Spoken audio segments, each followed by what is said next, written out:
Bonjour Régis Chomel de Varagne. Bonjour. Vous êtes membre du comité développement durable et RSE de Consulting France et vous êtes par ailleurs fondateur du cabinet spécialisé dans les questions de RSE Euraveo. Pardonnez-moi. Vous allez nous parler aujourd'hui de l'état d'avancement des PME ETI dans leur démarche RSE. Est-ce que vous pouvez nous faire un bref état des lieux de la situation ? C'est un sujet qui historiquement a concerné les grands groupes. 87, définition du développement durable. Dans les années 2000 en Europe, la première définition de la RSE, responsabilité sociétale dans les organisations. 2010, une norme internationale, l'ISO 26000. Donc historiquement, les grands groupes sont très engagés depuis début 2000.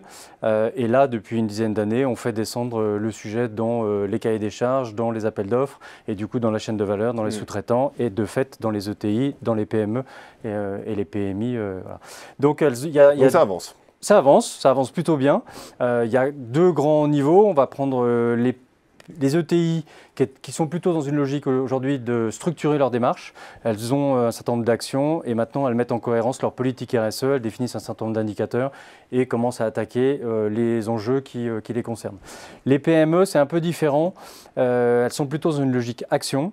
L'envie de faire, pas forcément l'envie de structurer, mais c'est plutôt de la bonne volonté, c'est plutôt, je dirais, le premier stade d'engagement. Ça ne veut pas dire, bien évidemment, que tout le monde est comme ça, il y a forcément des disparités chez l'un et l'autre, mais voilà, les grandes tendances, c'est plutôt ça. Alors justement, au sujet de ces disparités, si on regarde un petit peu dans le détail, notamment au niveau sectoriel, est-ce qu'on s'aperçoit de grandes disparités ? Clairement, oui, il y a des secteurs qui sont très matures et d'autres pas du tout. Il y a des secteurs qui sont très engagés comme l'énergie, la chimie, l'agroalimentaire, qui historiquement ont fait énormément de choses. Dans nos homologues dans le conseil, il y a l'ingénierie qui a aussi pas mal développé d'outils pratiques pour engager leurs adhérents et les cabinets conseils et cabinets d'ingénierie dans la RSE. Notre secteur du conseil n'est pas forcément très mature pour le coup, cordonnier mal chaussé. Des secteurs comme le numérique ou le digital ne sont pas du tout matures et sont au tout début de l'engagement. Comment est-ce que se passe cette transformation en entreprise responsable d'une PME ou d'une ETI ? Quelle est la feuille de route concrètement ?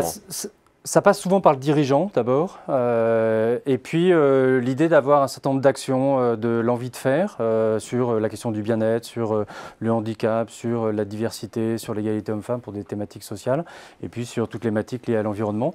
Donc une logique d'abord de rentrer dans l'action, dans le faire, après une logique de mise en cohérence de ces démarches. Dans l'action, on est aussi sur souvent de la mise en conformité.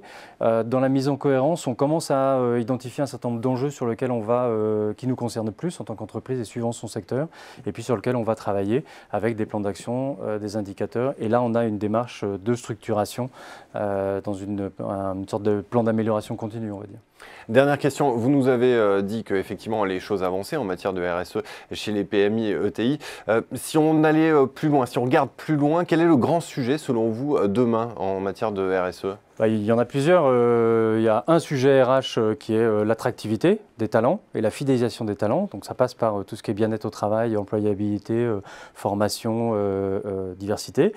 Dans les sujets environnementaux, on a tout ce qui est lié à l'économie circulaire, qui dit raréfaction des ressources au niveau planétaire, dit augmentation des prix des matières premières, et de fait, la question de la recyclabilité, la question de la réparabilité va être un sujet clé pour les entreprises industrielles. Eh bien, merci beaucoup Régis Chomel de Varagne pour cet éclairage et ce point sur l'état d'avancement des démarches RSE dans les PME et les ETI. Merci encore. Merci.